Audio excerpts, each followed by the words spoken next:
Okay, guys, I've got the distinct pleasure today of speaking to the rather wonderful, the incredibly talented, the incredibly gifted Marius Duda. Oh, thank you. How are you doing today, Marius? Thank you. I'm very good. I'm very well. The weather is fine outside of my window. And I also feel quite okay. So yeah, I think we can start. Excellent. Could I wish you a belated happy 50th birthday? Please don't remind me that. But of course, you can wish that. Oh Did you man, do anything special? I went for a weekend to see the seaside, Polish seaside, and I got some presents. And but yeah, I know it's fine. I don't have depression or something. It's just like weird, especially when you see that you are on your cards, birthday cards, that the first number has changed. And someone just told me that I'm 5 years older than a Pac-Man. Pac-Man was invented like 45 years ago. Oh, Oh my wow. goodness. Yeah. Anyway, that's nice. It's a nice celebration. I'm really happy that at that kind of age, I am releasing my very first double album. Believe me, this is great. And I really wanted to wait a bit, even with the album release, because if you have to release something, it should be on your very special occasion. So at least at the age of 50, I released my very first double album. So was that planned that you did that, or did it just happen that way? I don't know. Maybe subconsciously, I did something. I had an interview before, and someone just asked me if it was a plan. Because when I started Lunatic Soul, I was 33, and it was just like, oh, weird. That was weird. So now I turn 50, which means that maybe that was a plan from the very beginning. I don't know that. 33, 50. But no, that was not on purpose. It just came out subconsciously. That's it. And obviously, this is your eighth album under the title Lunatic Soul. Would you say that it's the end of a phase, an era with this album? Yes, I definitely will say that because this is the end of the circle of life and death story. And mm, I believe that I filled all the gaps on the new one because I wanted to at least explain something that was not explained before. Okay. Because I'm quite curious to know where your influences come from. There's a lot of science fiction elements going on in there. Do you find inspiration So from that? funny, so funny that you said science fiction. It's because I was always more into fantasy world, mythological world, and more that kind of stuff than so like you know not like spaceships or Star Yeah, Wars. yeah, yeah. But But my influences, I think science fiction and mythology, there is a crossover. the mythology. Okay, gotcha. But I'm more into mythology than science fiction. However, of course, I used to be a Star Wars fan before the new trilogy. Anyway, Totally with you on that one. yeah. Wow, I think that since the very beginning, I was into the stories. I was drawing comic books. I love movies till today. I think this is my biggest inspiration, even more than listening to music anymore. Reading books and things like that. So I always wanted to create my own world, and so it came out that I became a musician. I wanted to be, I don't know, a director, maybe a writer, but I'm just only a regular musician now. So what can I do? I have to live with that. Okay. And I had to live with that for 50 years. Yeah. Wow. What would you say is the most inspiring movie you've ever seen and that continues to inspire you? Oh, that's a tricky question. So now I should say something artistic or I should say a blockbuster. That's a good. I think that I was. lots of movies in my childhood that were connected with sort of the being a blockbuster. I really loved the Star Wars was a great, by the way. Yeah, The Return of the Jedi. That was my very first movie, probably that I was intent to see. But all these, and Godzilla movies like that, not like that. But being serious right now, I think that I was very into the storyline movies. And if I have to choose something that has changed my life, that would be probably something on the edge. Uh, that it's it's normal and not normal, if you know what I mean. So it's just like movies from David Lynch or Darren Aronofsky. Now or David Fincher. So that kind of movies were always inspiring me. Um, when there's lots of darkness, I guess. And the same was with video games, that like Silent Hill, for instance.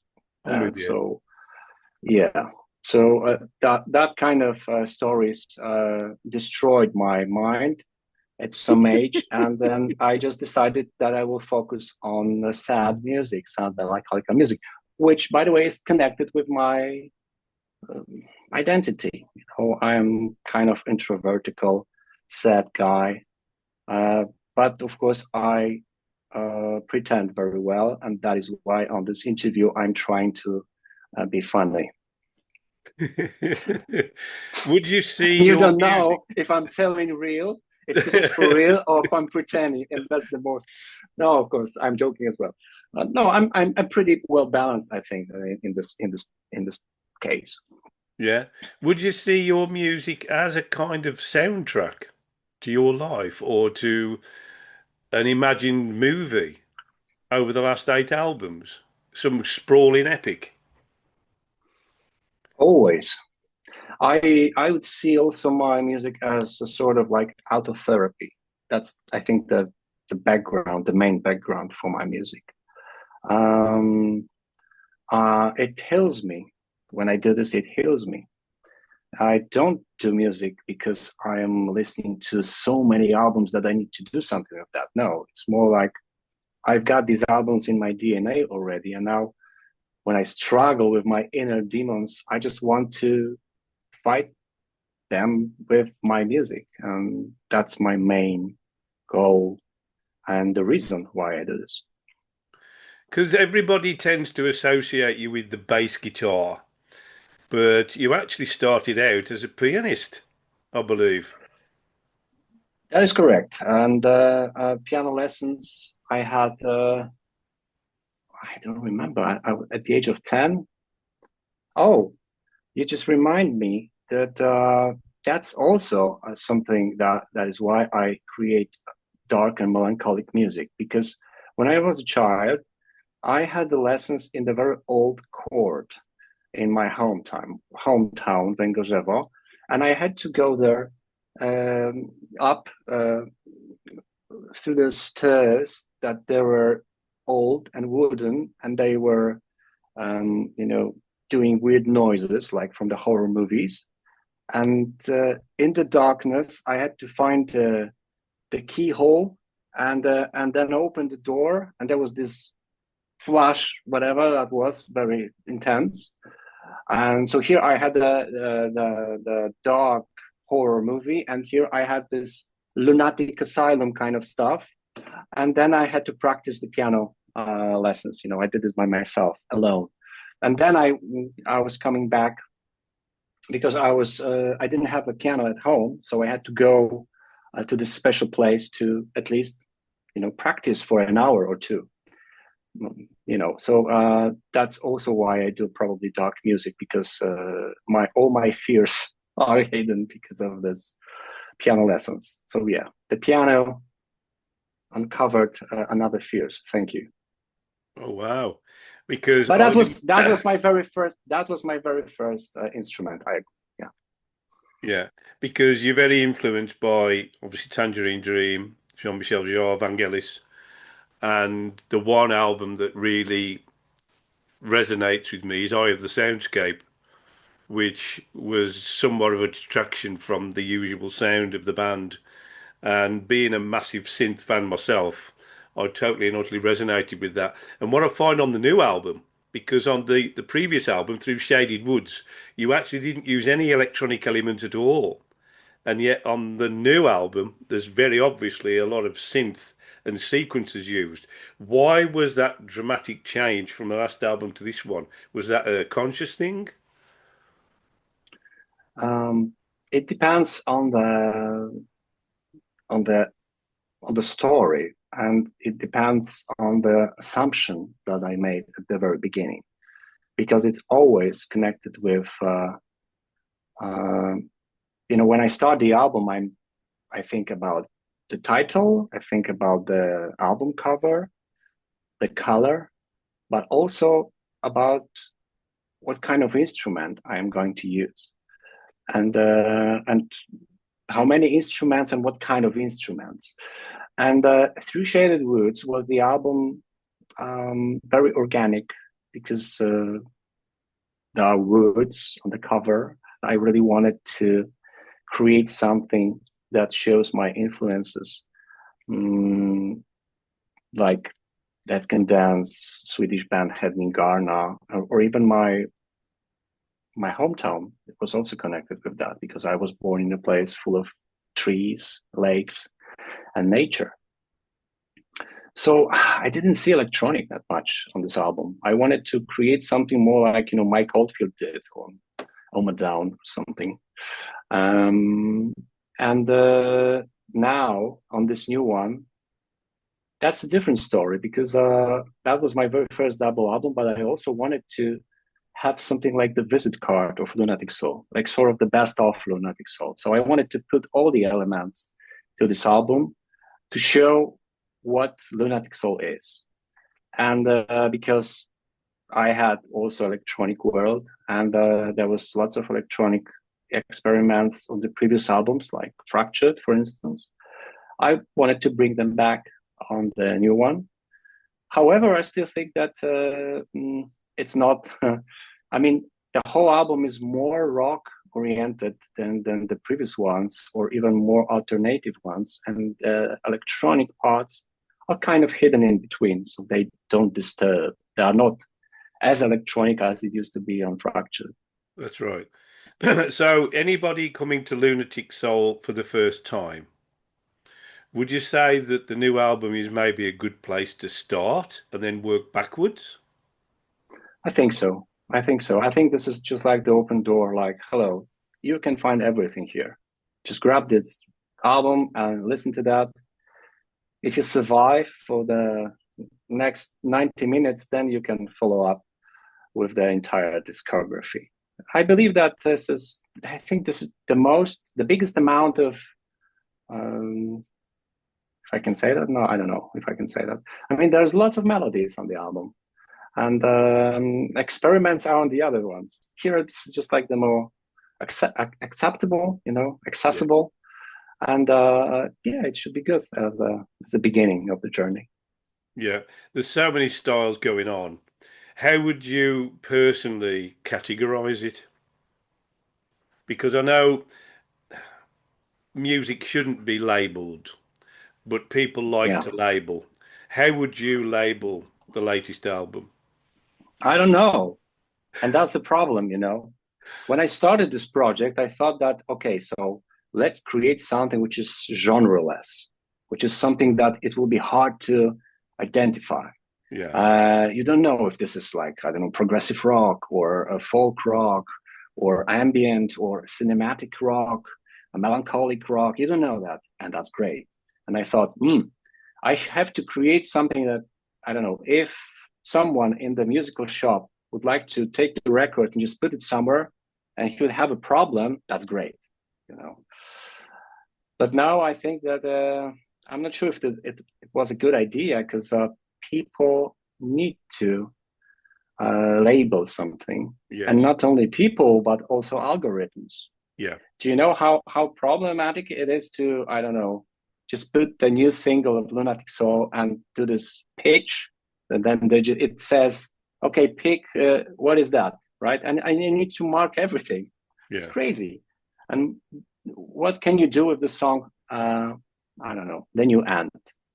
It's not on the playlist progressive metal. It's not even on the playlist progressive rock. Maybe it will be find on the playlist soft piano ballads, but Spotify doesn't do that. Or if it does, Elton John will be first there. So that's the thing, you know. So yeah, I think that's the problem of this project because lots of people don't know what Lunatic Soul is. They just think that this is something like Worst Riverside because there's no electric guitar and no live shows. But in my opinion, from the artistic point of view, it's everything is much more wider. And if you want to experience something, and I create this music for people who wants to experience something in terms of listening to music with your eyes closed, and that the feeling is really important. And so I believe that Lunatic Soul can give you a lot of emotions if you just get rid of the barriers, because that's the problem. It's just like this is not the music for stricter, let's say, prog metal fans or stricter classic rock fans. It's something beyond. My main inspiration for Lunatic Soul was the band Dead Can Dance. And to be honest, this is not even a band. This is just like duet. And but that was also hard to describe what that is. At the very beginning, they were like cold wave kind of band, like Joy Division or early The Cure, and they just became something with more metaphysical approach. Something connected with world music and the rock world. That was something weird in between, and I really wanted to create something like that with Lunatic Soul. Maybe more with progressive rock than Dead Can Dance did. But I know that that's a problem for many people. However, maybe the fact that I finally released a double album, and let's be honest, this is very progressive approach. At least progressive rock fans will finally check out, okay, what's going on with this? Yeah. Let's check out this Lunatic Soul. Maybe this time it will be something different than the last time, blah, blah, blah. We'll see. Well, I think with prog, it's such a broad church that it pulls on so many different styles and genres. I mean, we put a festival on in Stourport, and I call it Fusion Music Without Boundaries because that, to me, categorises what prog or prog rock's all about. Do you find that prog gets a bad rap generally? I've noticed, unfortunately, that lots of progressive rock fans are really conservative. They say that they're really open-minded, but they feel much more comfortable if something is at least connected with, the music that they know. Ticking boxes. Yeah, like, okay, fine. It's great that it sounds like that, but I miss at least a flavor of Genesis in here, or at least a flavor of Yes, or at least of Pink Floyd. And so just, if the background is connected with this, that's fine. But if you connect something like jazz fusion with Billie Eilish, with, I don't know, some rap music, it's like, what the hell is that? Yeah. Someone will tell you that this is true progressive rock. No, it's not. Progressive rock, it's King Crimson, Genesis, Pink Floyd, Yes, Jethro Yeah. Tull, blah, blah, blah, blah, 25 blah. minute tracks. Yeah, yeah, yeah, yeah. So that's the problem. And but hey, maybe that's the way it should be. Maybe progressive rock somewhere else in the wider sense. And we are both listening to this narrow sense kind of progressive rock because the wider one is too much. There's a band, I think, I don't know from where they are. There's the King Gizzard and I'm Wizard the Lizard something. Wizard. Yeah, yeah, yeah, yeah. Yeah, that's a good example of like someone can say that this is true progressive rock because they are so progressive that each album is different. That's But right. for me, personally, it's too much. It's just like, come on, if you do everything, you do nothing. Yeah. So I guess this being labeled in sort of a way, it's also great. But of course, it should be limited somehow. I think limits are good. So yeah, I don't know. But I still think that lots of progressive fans are really like They want to listen to music that they already know, even if they say that they're looking for something new. No, you're looking for something new, but with a tiny bit of new. But it You has to just be prefer associated with what they're comfortable with. Yeah. exactly. Yeah. It's what I call the comfort of the familiar. Okay. And I think, to be honest, I think if you're trying to achieve something that's, excuse me, genreless, that is a very bold thing to do in this modern age where people like to label. And I suppose the obvious place for your music is prog rock, sadly, because I've always said, when people try to define what prog is, it's basically for me music that can't be defined by any other means. Because if you play a reggae track, you know it's reggae. If you play a jazz Yeah. track, you know it's jazz. But there's so many other bands and styles of music that fall under the label of prog that it's such a broad church that it accompanies and incorporates so many different styles. And I think that it's inevitable that your music will get labeled as prog. But I don't mind. I think this is progressive rock. So Lunatic Soul is just like the mixture of progressive rock with electronic, folk, oriental, ambient elements. That is fine. But I'm against the term progressive metal. And unfortunately, I'm suffered from that for many, many years because Really? the first, yeah, because Trilogy of Riverside was mostly connected and associated with metal music, like progressive metal. But let's be honest, is Riverside in a wider sense progressive metal band? I don't think so. I would For never me, it's have like ever progressive rock. classed. I'd never Yeah, have classed exactly. Riverside as But progressive metal. imagine that I'm just doing some interviews, not even for Lunatic Soul, and I see the same bubble. Like there is like I don't know, metal something will have an interview with me, or the Lords of Metal will have the interview with me, or something metal something. Ah, and No. then it's really hard to, I don't know, if you are in this bubble, then you know that with that kind of albums like Eye of the Soundscape, what are you doing here, right? It's Yeah. not your place. But at the very beginning, we Riverside had this popularity, and well, it's just like it's going on. Some people are don't even realize that we recorded more albums. They are just still stuck in this first trilogy, and they Yeah. just still think that I'm growing all the time or Yeah. Yeah. something like that. But it's fine. So with Lunatic Soul, it's the same. So Lunatic Soul, this is the guy from Riverside. Oh, Riverside, there's progressive metal band. Okay, so let's set up some interviews. Prog this, prog that. I mean, prog metal this, metal that, metal that. Yeah, let's go. Yeah. Yeah. Welcome to the world of algorithms that are not only on social media but also here. Yeah. Yeah. That's prog metal. That's Yeah, I prog. see Dream Theater. Do you know I made a joke about this band and people didn't like it at all? Because on the tour, I said that some people thinks that Riverside is the band that sounds like Dream Theater. And I said, and I wanted to say that this is not a compliment for us. No. And everyone started to laugh when I just said this is not a compliment for us. And people are started to laugh. Why? Oh, this guy making fun of Dream Theater. This is their first reaction. No, No. damn bus. I didn't say that. I hugely respect these guys. And there are amazing musicians. I'm not maybe listening to the music. Yeah. I remember I grew up on Imagine Words, wonderful album, and still my very first and the best one. And I don't listen to Dream Theater, but I never wanted to make fun of Dream Theater. I No. just No. No. wanted to say that you don't think when you compare Riverside to Dream Theater, No. you are a bit, Yeah. no, we have nothing in common. No. But people still think that we have a lot of in common.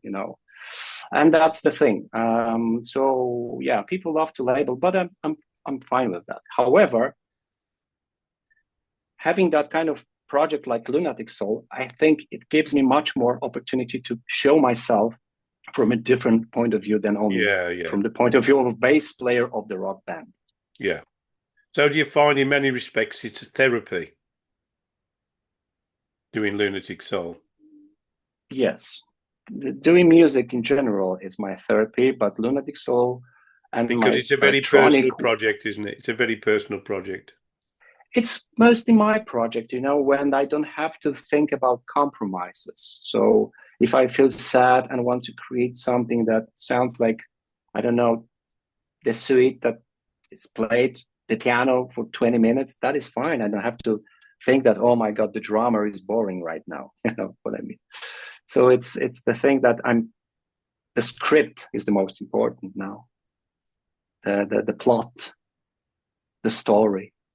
And then I can add up layers, different kind of instruments. And here we go. I have a story in a musical version, like, I don't know, the album 90 minutes with the weird sound on the cover. And So, then I feel, and then I feel like, okay, my mind is pretty well set up right now. So I guess for the next 6 months, I will be healthy. And when something starts, then I can create another album. yeah. So, do you see this going on, even though this is the end of a cycle? Would you say that this is an eight album concept? Yes, this concept has a name. It's called The Circle of Life and Death. It's about the journey through the afterlife and through life. 3 albums are on the side of death, 3 albums are on the side of life. On the side of death, when you take a look at the covers, you've got this rounded, that looked like a snake symbol. When you take a look at the side of life, the symbol is shattered, broken, fractured, just like life. I guess life is much more complicated than death. And it's about the artist who's just dying and then reviving, and dies, revives over and over. And let's don't talk about the whole story. If someone wants to level up the Lunatic Soul informations, I guess I will prepare something like that on social media. But this album, The World Under the Sun, is on the side of life, and it's a post-fractured album and before Walking the Flashlight Beam. So it's a prequel to Walking the Flashlight Beam. And in general, the story is about living toxic relationship. It's just about trying to get rid of the place that you're stuck in for so many years. It can be like, just imagine that you are in a place full of violence, but you cannot leave this because, I don't know, there's something like your children or your house, and you try to get out, but you can't. So that is why the songs like "Good Memories, Don't Want to Die" are also about that. And the whole process of leaving this place is on the album. So at the new ends this. It's just a moment when the main character realized that he wants to change something. And if you had the chance to see the video, there's a moment when the character wants to play something and it's a cut. So no last chord or the first chord, and maybe that means something.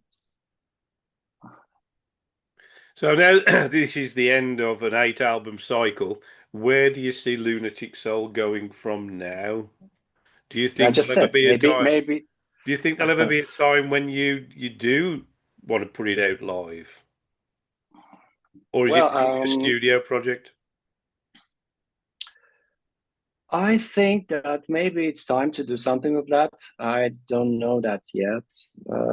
For sure, I am organizing some kind of the promotional meetings now in November in Poland, and I am going to perform acoustically for like 40 minutes with my friends with a duet. And it's not like we both will play the guitars. I'm going to play the bass, and he's going to play the guitar. So it will be like a uh, small performance already. Maybe that's like a transition moment to this project. Who knows? I don't say no. Okay. So starting out, very briefly going back to your origins, where you started out on the piano, and then you migrated onto the bass, and you've then encompassed so many other instruments. You're very much, a multi-instrumentalist. What is your instrument of choice ultimately? Oh, actually, it's the the piano. When I started the piano, later on, keyboard showed up, and keyboard had sequencers, right? So I could do things by myself. First drums, then bass, boom, boom, boom, boom, boom, boom, boom, then something else, and the sequencer from that time I always had in my head, even if I did rehearsals with Riverside. So, but yeah, the bass, I love.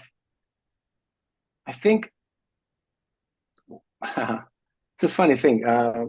I was asking myself a question before this album: in what am I good at as a composer?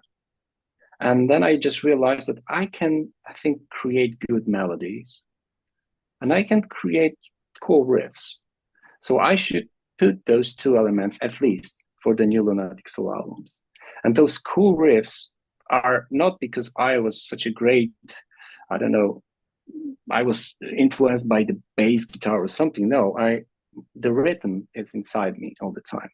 So the melody and the rhythm are really important. And the only instrument that I didn't play myself was drums. However, I play drums as well. Maybe not so perfect, but I can play. Like, I don't remember what was the project when Jack White was playing the drums on.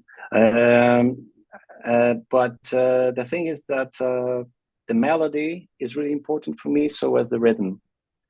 So I always try to go around those two elements in my music. So even if I do this cool riff, it's sometimes connected with a bit weird rhythm that is not like 4/4, but like 4/5 or 7/4. Yeah, not 4/4, but 5/4 and 7/4. This is what I wanted to say. So I really love that kind of pretty simple songs, but with a different, a bit time signature. Like Untamed, for instance, just da da da da da da da. This is 1 2 3 4 5, 1 2 3 4 5, and the bunch of sevens that you can find on Riverside, like Parasomnia, like dun dun dun dun dun dun dun dun dun dun dun dun dun. It's like 7 2 3 4 5 6 7 1 2 3 4 5. Lots of things like that, and then I can compose good melodies to that. So, and all the other instruments are just like the filling the gaps. That's it. Excellent. Marius, it's been absolutely wonderful speaking to you today. I believe the album's due out on October the 31st on Inside Out, is that correct? Yes, sir. And is it coming out on multiple formats? Vinyl, CD, 8-track, cassette, the whole shooting match? Damn, no. I don't know why I didn't do the art book with 16 Blu-rays and 25 CDs. But maybe I will re-release that next year when I add everything, and I will piss some people off that they already bought it, because this is also some sort of the tradition. Like lots of bands are just releasing this, like doing the Game of the Year edition, or I don't know. But anyway, no, it's just like vinyl, but the double vinyl with two records. You know what's funny? When I wanted to say, when I said to people that I'm releasing the double album, someone just asked me, how many vinyls it will be? Four? No, two. It's a double album, man. Just you will find 22 minutes on each side, not like 15 or Yeah, 13. yeah, That's the difference. yeah. Oh, really? Yeah. So double album CD and digital only. Wow, wow. Well, I've been listening to it extensively over the past week, and I've got no doubt it'll very much fit in with all your past work, and I've got no doubt it'll be really successful. Thank you, sir. Marius, it's been an absolute joy speaking to you. I wish you all the best with the new album, and we look forward to your future endeavours. Thank you very much. Thank you, Stefan. Thank you to all of you. And thank you for your support and your love. Okay, take care, Marius. Have a good rest of the day.